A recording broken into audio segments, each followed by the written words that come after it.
పద ఇంటికి వెళ్దాం. నేను రాను. రాకుండా ఏం చేస్తావే?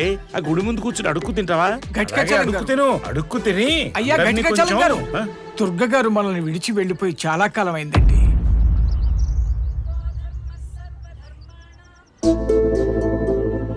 దేవుడు మనకిచ్చిన గొప్ప వరం మర్చిపోగలగటం.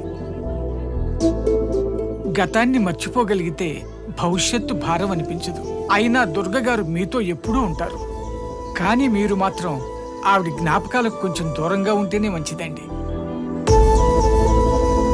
అలాగని మిమ్మల్ని ఆవిడ్ని పూర్తిగా మర్చిపోమని చెప్పటం లేదు.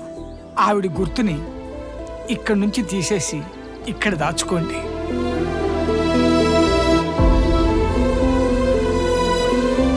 వృద్ధాప్యంలో ఒంటరితనం అంత నరకం మరొకటి లేదు. ఎప్పుడూ కుటుంబాన్ని, స్నేహితుల్ని చుట్టూ ఉంచుకోండి.